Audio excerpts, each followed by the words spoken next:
हाँ तो छात्रों, आज हम पाठ 11वां रामन के घर चोर यह पाठ को पढ़ेंगे।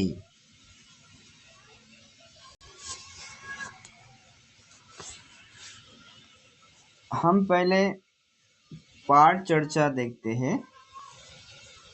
Chapter discussion.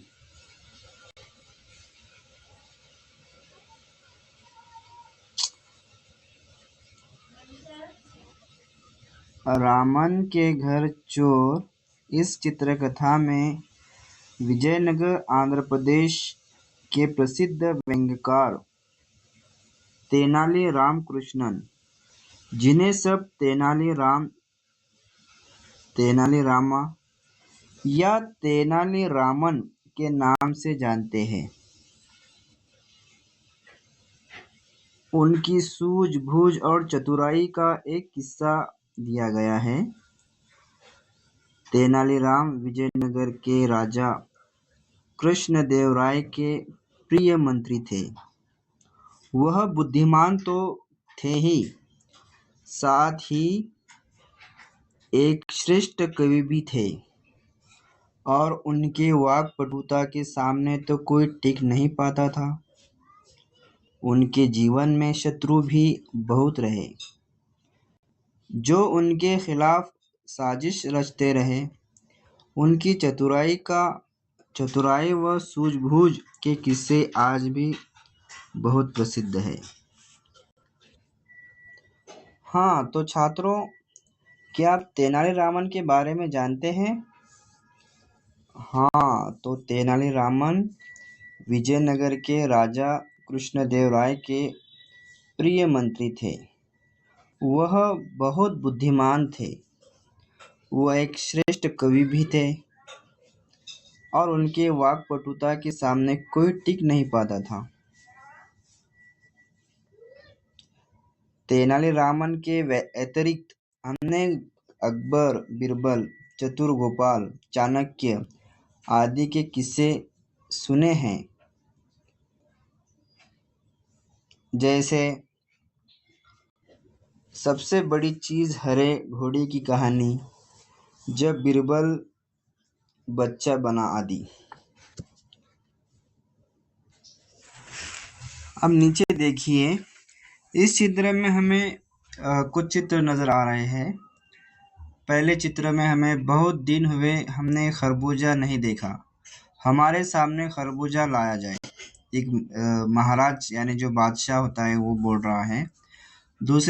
दूसरे चित्र में हमने देखा कि जो मंत्री होता है वो क्या बोलता है, देखिए, इस सर्दी के मौसम में कहाँ से लाए खरबूजा, पर यह तो मिट्टी का है। तो वाह, मान गए तुम्हारी चतुराई महाराज, आपको तो केवल खरबूजा देखना था, और यह केवल देखने के लिए है, खाने के लिए नहीं। अब देखिए, इन चित्रों में एक छोटा सा किस्सा दिखाया गया है। इस किस्से द्वारा क्या प्रकट किया जा रहा है वो आपको बताना है। तो इस चित्र से हमें चतुराई और मंत्री की सूझबूझ का पता चलता है। अब देखिए, पाठ का संदेश क्या है। पाठ का संदेश है, सूझबूझ और समझदारी से बड़ी परेशानी को भी हल किया जा सकता है। तो बच्चों, यह था पाठ का सार। तो आइए बच्चों, छात्रों, आज हम रामन के घर चोर यह पाठ को पढ़ेंगे। ध्यान पूर्वक सुनना है आपको। तेनाली, आजकल हमारे राज्य में बहुत चोरियां होने लगी हैं। हाँ महाराज, लगता है जल्दी ही कुछ करना पड़ेगा। राज्य में चोरियों के कारण हमें अधिक सावधान रहना पड़ेगा।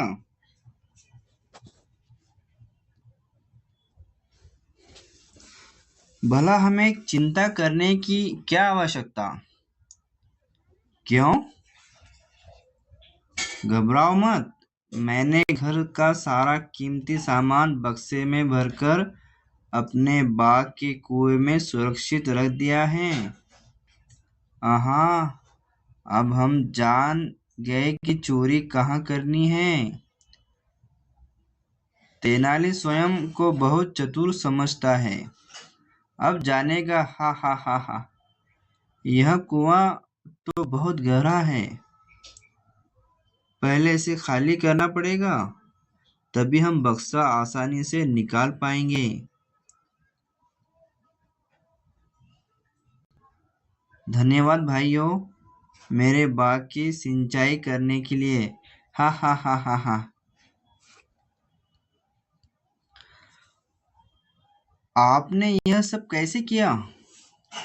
मैंने देख लिया था कि रात को चोर हमारी बातें सुन रहे हैं, इसलिए मैंने कुएं में कीमती सामान रखे होने की बात कही। पर ये सैनिक यहाँ कैसे? मैंने रात को ही महल में सूचना भिजवाकर सैनिक बुलवा लिए थे। अब देखो, चोर भी पकड़े गए और हमारा बाग भी हरा भरा हो गया। हा हा हा हा हा। हाँ, तो आज अभी हम पाठ का स्पष्टीकरण देखते हैं। तो यहाँ पर एक तेनाली रहता है। तो महाराज तेनाली से कहते हैं, आजकल हमारे राज्य में बहुत चोरियां होने लगी हैं। ऐसा महाराज तेनाली को कहता है। तो इस पर तेनाली क्या कहता है? हाँ महाराज, लगता है जल्दी ही कुछ करना पड़ेगा। तो तेनाली बहुत ही बुद्धिमान रहता है और वो महाराज को तुरंत बोलता है कि हाँ महाराज, लगता है जल्दी कुछ करना पड़ेगा। तो फिर तेनाली जो है तो घर पर आता है। घर पर आने के बाद उसकी बीवी भी उससे कहती है, उसकी जो पत्नी रहती है वो क्या कहती है, राज्य में चोरियों के कारण हमें अधिक सावधान रहना पड़ेगा। इस पर तेनाली क्या कहता है, देखिए, भला हमें चिंता करने की क्या आवश्यकता है। तो तेनाली जो है तो बुद्धिमान रहता है। वो कहता है कि भला हमें चिंता करने की क्या आवश्यकता। तो उसी दरमियान दो चोर उसकी बातें सुन रहे होते। तो उसकी जो वाइफ पत्नी होती है वो कहती है, क्यों? तो तेनालीराम कहता है, घबराओ मत। मैंने घर का सारा कीमती सामान बक्से में भरकर अपने बाग के कुएं में सुरक्षित रख दिया है। तभी उसी दरमियान में दो चोर रहते हैं, वो तेनालीराम की सभी बातें सुनते रहते हैं। तो फिर क्या होता है? आहा आहा, अब हम जान गए कि चोरी कहाँ करनी है। फिर चोर क्या कहते हैं, अब हम जान गए अब चोरी कहाँ करनी है, क्योंकि उन्होंने तेनालीराम की बातें सुन रखी होती है। तो उसमें से एक चोर क्या कहता है, तेनाली स्वयं को बहुत चतुर समझता है, अब जानेगा। हा हा हा हा। और वो हंसने लगता है। फिर क्या होता है, उसमें से एक चोर क्या कहता है, यह कुआं तो बहुत गहरा है। तो उसमें से एक चोर होता है, वो क्या कहता है, ये कुआं तो बहुत गहरा यानी बहुत डीप है। पहले इसे फिर एक दूसरा चोर क्या उसको राय देता, पहले इसे खाली करना पड़ेगा, तभी हम बक्सा आसानी से निकाल पाएंगे। फिर तभी क्या करते, चोर उस कुएं को खाली करना शुरू कर देते हैं, या फिर डोले से बोलो, कैसे भी पूरे कुएं को वो खाली कर देते हैं। फिर उसके बाद क्या होता है, तेनालीराम वहां पर पहुंच जाता है और तभी वो भाग जाते हैं वहां से। तभी वो भाग जाने पर सैनिक उनका पीछा करते हैं, उन दो चोरों का, तीन चोरों का। और फिर तेनाली उनको बोलता है कि धन्यवाद भाइयों, मेरे बाग की सिंचाई करने के लिए। जब उसका जो खेत होता है, खेती को पानी देना मतलब सिंचाई करना। ठीक है। और तेनालीराम क्या करता है? हा हा हा हंसने लगता है। फिर उसकी पत्नी उसे कहती, आपने ये सब कैसे किया?